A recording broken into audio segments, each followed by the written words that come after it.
Ang dami niyang mga plano pero ang dami rin niyang mga invader. Stress siya, stress na stress. Kaya parang feeling niya gusto niya kumawala sa earth at pumunta sa ibang lugar. Si Sara Duterte po ay may sarili siyang paninindigan. Pag alam niyang mali siya din, pwede siyang umurong at unti-unti niyang ikukorek yung pagkakamali niya na walang nagno-notice. Pero pag si Sara po ay ang tingin niya ay, ops, ito ang tama ito ang tama. Well, hindi po natin siya pwedeng diktahan. Diretso siyang gagalaw at gagawin niya ang alam niyang tama. Alam mo niyo po yung may divine intervention na kapag ang tao para doon, kahit anong harang mo, papunta siya doon. Sometimes ayaw na niya. Sometimes gusto na niyang sumuko. Meron lang gusto siyang patunayan sa sarili niya. Ang daming mga basher po yan, basher about finances lagi. Walang may pupula sa kanya sa kanyang kandidatura, sa kanyang pamamaraan, kundi sa pera lang lagi siyang pupunahin.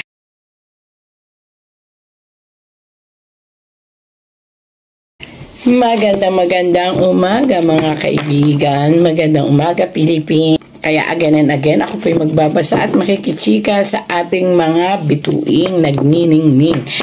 Ngayon po ang mapalad na aking babasahan ay si Sara Semerman Duterte. Ayan po. Nandito po. Ito po again, ito'y katuwaan lamang. Wala po sanang pikunan. Basta makinig at sana po ay matuwa. Ayan. Sara Duterte alias Sara Duterte. Ito na po tayo. Sa ngayon po si Sara Duterte ay talaga pong siguro sa pagod na rin to, sa stress. Masasakit po ang mga buong katawan at delikado siya sa sinasabi nating mga trangkaso. Ayan. Sara Duterte, ang dami niyang mga plano. Ang dami niyang mga plano pero ang dami rin niyang mga invader. Pagkatapos, maaring ito ay may kinalaman dito kaya masasakit ang kanyang katawan, masakit ang kanyang ulo. Stress siya, stress na stress. Kaya parang feeling niya gusto niya kumawala sa earth at pumunta sa ibang lugar. Ayan. At ito naman po ang kanyang mga plano. Ang plano niya actually is maganda naman. Kaya lang alam mo yung nobody is perfect about the plan. Maaring ang plano niya ay hindi maganda naman sa mga constituent niyang iba. Especially sa kanya kasi maganda yung intention niya. Pero hindi nga we cannot please anybody. So ang dami po niyang mga ang dami niyang dapat paliwanagan, ang dami niyang dapat i-explain. Tapos yung mga tao nandun lang, napaka ng buhay niya. Hindi niya alam kung saan tama ang mali ang ginagawa niya kasi ang daming pumupuna, ang daming gusto siyang pasukuin or ang daming ipabukas sa kanyang bibig na mali ang kanyang mga ginagawa. Pero Sara Duterte is Sara Duterte. Ang ibig sabihin nga from the name Sara is tough, matapang, survivor. Sa mga pinagdaanan niya sa buhay, siguro itong nangyayari ngayon, parang flavoring lang ng life niya. Ayan. Sara Duterte, born to be a person with a golden spoon sa mouth niya. So, hindi natin siya po pwedeng i-command ng kung ano ang gusto natin. Sara have his own way, her own way, kung paano patatakbuhin at isi-share ang kanyang galing sa mga tao. Yun ang hindi nakita ng mga tao kasi mabait, masunurin sa mga tao pero nag-iisip. Kaya pag alam niyang hindi ito para sa ikabubuti ng paligid. Hindi ako makasara, binabasa ko lang yung Duterte. Hindi ako any politiko, hindi ako. Kasi gusto ko, mabuhay lang ako ng normal, maging maayos. So, wala akong kinakampiang politiko. Ito lang ang sinasabi ko kung anong sinasabi ng tarot. Si Sara Duterte po ay may sarili siyang paninindigan. Pag alam niyang mali siya din, pwede siyang umurong at unti-unti niyang ikukorek yung pagkakamali niya na walang nagno-notice. Pero pag si Sarah po ay ang tingin niya ay, ops, ito ang tama ito ang tama. Well, hindi po natin siya pwedeng diktahan. Diretso siyang gagalaw at gagawin niya ang alam niyang tama. Ayan. Ganun siya. Hindi naman siya spoiled brat, pero ganun po siya para siyang isang babaeng nasa katawan ng isang lalaki na nagtatago sa katawan ng isang babae, pero naman siya po tomboy or T-bird. Ganun ang karakter niya. Ay nako, napakaraming tao ang naghahangad na ang kanyang kasayahan. Ito, masaya po siya at saka open siya sa lahat ng bagay. Maging open din siya sa feelings. Ay naghahangad sila na tarangkahan. Ibig sabihin tarangkahan ops, hanggang dyan lang ang iyong saya. Hindi ka po pwedeng mas sumaya pa. Hindi ka po pwedeng mas maging matayog pa ang pangarap mo. Kung vice president ka ngayon, ops, dyan ka lang. Hindi ka na papayagang mas umangat pa. Pero alam mo nyo po yung may divine intervention na kapag ang tao para doon, kahit anong harang mo, papunta siya doon. So darating ang time, magkakaroon lang siya ng napakaraming problema and basher and everything, pero darating po ang time, maaaring siya po ang susunod sa yabag ng kanyang ama. Napaka-strong will po niya. Yan po yun Hinahanap lang po niya ngayon ang solusyon kung paano ipaliliwanag sa tao kung ano talaga ang gusto niyang mangyari. Kasi nga po, yun nga, sinasabi ko sa inyo, ang daming, ops, wag yan, ops, ganito, ops, mali yan. Marami po siyang napapansin na ngayon, kaya parang naguguluhan lang siya. Pero once na tumayo siya at once na in-start niya, wala, talagang lahat ng nagbabash sa kanya is titiklop din. Kasi nga, meron siyang warrior life, past life. Siya'y palaban, isa siyang lumalaban sa kung ano yung tingin niyang tama. Ayan. Maganda siyang mamumuno. I mean again and again, hindi po ako maka Sara Duterte.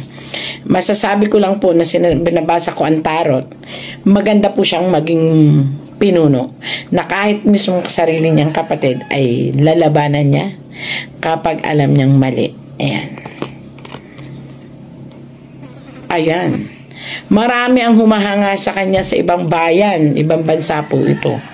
Marami ang humahanga pero ayaw naman siyang hayaan ng mga tao na maging popular. Hindi ko alam kung sino yung mga tao niya, pero dalawang tao po yan. Pero sa ngayon po kasi hawak niya ang popularidad kahit pa ho ito ay negative. Ayan. Sara Duterte suffering from depression na nagli-lead into acidity and acid reaction siya parang something ito sa sikmura. So kinakailangan niya mag-ingat pa rin dahil tao pa rin siya at human body siya. Kahit ang past life niya siya isang warrior, ito ay hindi po pwedeng hindi maapektuhan kasi nga siya ay tao pa rin. Ayan. Wow.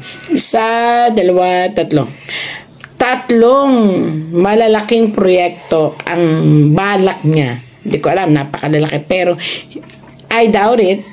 Hindi po matutuloy yung 3 malalaking proyekto ating Sara Duterte. 2, pero mayroon naman pong ipapalit siyang proyekto na 2 naman po yun. Kumbaga yung 3 ikinompress niya, 2 ang parating na proyekto niya na yun ang ipupurso niya na matutuloy. Pero yung mga past na project niya na 3, hindi ko alam kung ano yun, which ang daming mga basher at ang daming mga nakikialam, yun ang magkakagulo. Yun ang parang mahihirapan ituloy at magkakagulo at doon siya mako-question.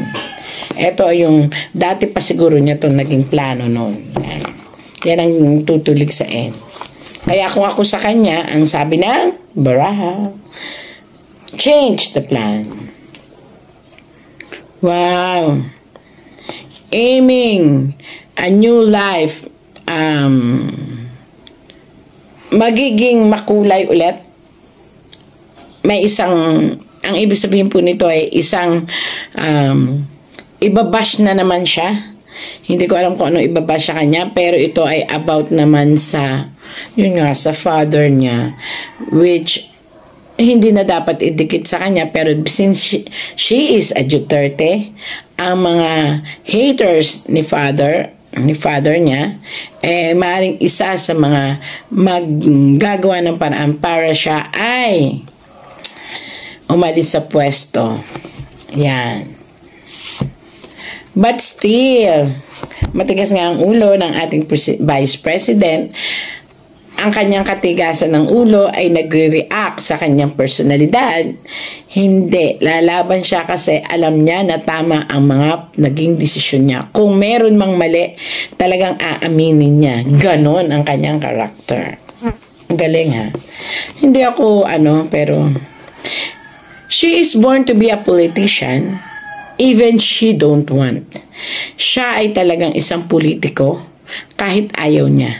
At ang kanyang kapalaran ay mas yayabong pa.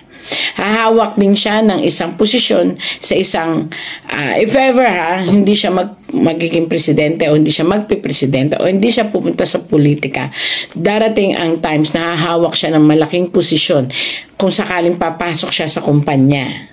Kung sakali namang magkakaroon siya ng isang negosyo, magiging top siya. So, talagang yun ang kapalaran ng ating Vice President. So, let it be. Marami man daw struggle is coming into a success one pa rin siya.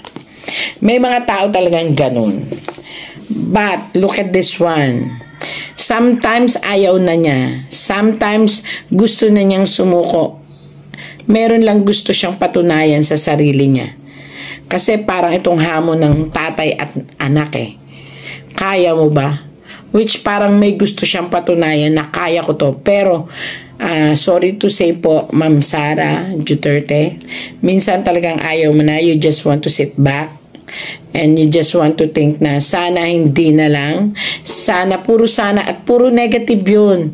Pero, at the end of the day, bigla na naman papasok ang tunay na Sara Duterte na matigas. Hindi. Hindi ako papayag. Ito ko, ipaliliwanag ko. Ganito ako. Ito ang gusto kong mangyari. Maganda ang point of view ko. Although maraming mga negative, ayaw niya ng negative. Pero lalabas siya ng kwarto, ayos na ayos, nakangiti. Pero in the heart, tatayo siya. Ganon ka-strong ang personality ng ating Vice President. So, yung mga ganyan is categorized as a warrior. Sa ngayon kasi, kinakailangan, Ma'am Sara, kung ito pa po inyong naririnig, you have to check for the health of your mother. I-check nyo po, I don't know kung bakit po ito dumating. Something negative sa katawan po niya na nagpuposes. I mean, kung naniniwala kayo sa mga black magic, there is something in the body of your mom. The black magic pero yun po ay cards lang. So, wow. Your father is really a survivor. May mga pagdadaanan siyang karamdaman at kinakailangan lang talagang para siyang may power alam mo yun, makainom lang ng water parang mabubuhay ulit, parang gano'n. Ganyan po si Duterte, para siyang may something sa katawan na ano to kasi powerful. Siguro mga anting or I don't know kung naniniwala kayo or something na nakakapagpalakas ng kanyang katawan na kahit hina na talagang lalakas pa rin. Ayan. Pero although yung katawan niya is the body is willing but the mind is willing but the body is aching. Parang ganon. Ayan. Wow. Disappointed ka sa mabubuking mo ngayon dito ang mga totoong tao sa paligid mo, coming ito sa'yo. Darating sa point of time na magkakaroon ka ng disappointment sa mga taong akala mo'y totoo. Ito na po yun. Parating ka doon. So, that's life, pero still you're a super warrior. Disappointed ang mga tao kasi may mga ito, tarot lang po ito pero ito ay kamag-anak and kadugo, lalaki. Pakaingatan kasi baka ito ang magdulot ng disappointment sa buong family Duterte, I don't know. Pero pwede pang i-correct kasi ano naman sila, kahit sabihin pa natin Duterte sila, willing naman silang i-correct ang kanilang pagkakamali. Ang problema lang, may mga tao kasi na hindi makapagsabi sa kanila ng dapat na gawin kasi Duterte nga parang takot sila. Pero ang kailangan kasi ng mga anak ng Duterte ay yung tunay na nagmamalasakit, yung tunay na magsasabi ng katotohanan. Pero mababait sila. They can accept the payo. Yun lang ang gusto nila ay ma-feel din nila ang sincerity, hindi yung pinayuhan mo sila because of your own ambition or because of your own love yourself, parang ganon. So ito yung kailangan ng mga anak ng presidente ng Duterte. Yan. Wow, ang life ng kanyang love life ni Sara Duterte is okay. Kung sakali man may mga, lahat naman ng mag-asawa dumadaan sa mga lapses, kasi wala siya talagang timing. So, maaring yung time frame, yun ang hinahanap ng kanyang mahal. Plus, syempre, yung dedication niya bilang asawa, doon. Yun lang ang mga lapses niya, pero she provide everything na dapat na maunawaan ng kanyang asawa yon. Ooh. Dadating ang time, magdadalawang isip ito kung itutuloy ito sa pagka-presidente ang kanyang upuan or another is bababa siya, bababa siya bilang isang governor or something or mayor or something or iaangat niya ang level ng kanyang kandidatura pagdating ng panahon into a president. So, let's wait. Siya pa rin na magdi-decide. Wow! Para po sa lahat, hindi naman talaga perfecto ang mga tao, di ba? Pero nasa linya po niya talaga ang mamuno. So, again, hindi po ako Duterte, Sara, na supporter. Ako po ay nagbabasa lang ng tarot. Ang binabasa po, napansin nyo naman, kitang-kita dyan, nakaganon. So, matayog ang pangarap at matayog ang tala. Hindi lang pangarap ang kanyang pagkatao, ang kanyang siya. Ang future niya ay matayog. So, it's up to the people. At it's up to Duterte, to Ma'am Sara Duterte. O, di po ba? Ayan. Sa kanya, pero yun ang kanyang kapalaran. Marami siyang this, what if, pero dahil nga matapang ang dugo niya, dahil nga survivor siya, parang sige na nga, follow the water, diba? Ganun, sumunod na lang. Pero si Sara Duterte, siya yung tipo ng presidente na tinitimbang din niya ang mga bagay-bagay. Vice President na, siya ang Vice President na tinitimbang din niya ang mga bagay-bagay. At sabi ko nga sa inyo, alam niyang umupo pag alam niyang mali ang kanyang ginagawa. At alam niyang i-correct. Pero kapag tama siya, sasaludo, may espada siya. I will fight for it. Ang justice, pagsasamahin ko, pag-aaralan ko, pero patutunayan kung tama ang mga ginagawa ko. Hala, ang daming mga basher po yan, basher about finances lagi. Walang may pupula sa kanya sa kanyang kandidatura, sa kanyang pamamaraan, kundi sa pera lang lagi siyang pupunahin. So, she better think twice pagdating sa finances, pagdating sa paggagawa ng mga proyekto, kasi talagang dun siya titirahin sa mga financial stability ng proyektong gagawin niya. At kinakailangan naka-recorded lahat yan. Kailangan black and white, naka-written para anytime pwede, ito yung aking project, ito finances, walang labis, walang kulang, kasi dun lang talaga siya pupunahin ng lahat ng mga basher niya, good or bad basher. meron siya ngayong kinasasangkutan na napakalakas na intriga. Napakalaking intriga. Ito ay about, may kinalaman din dito ang mga kasama niya sa paligid. So, mag-watch out siya. Maaring siya hindi ganun, pero nasa paligid niya ang nagkakamali. Although, pagkakamali na hindi, wala kasi tayong perfectong panahon, pagkakataon pagdating sa politika. Lahat ay laging sisilipin. Maliit lang na pagkakamali, palalakahin yan. Kaya, well, good to say, kawawa rin ang mga politician natin. So, eto, kinakailangan mong pag-aralan ang lahat ng galaw ng iyong mga nasa paligid. Baka ikaw ang maipit. So, sorry to say, tapos na po ang atin about Sara Duterte, Vice President, Ma'am Sara Duterte. Hindi, again and again, it's just a for entertainment use. So, yung mga anti-Sara, wag naman po ako i-bash. I just reading. Yung mga makasara, well, good and club. Thank you, thank you, thank you. Again, kinakailangan talaga po pag ganito, maganda ang morning, isabay ang positive outlook sa buhay. Thank you. Subscribe, then like, then follow sa aming Reels at sa YouTube. Sa YouTube, Windras Fortune. Pagdating naman po sa Reels, again. Bye-bye!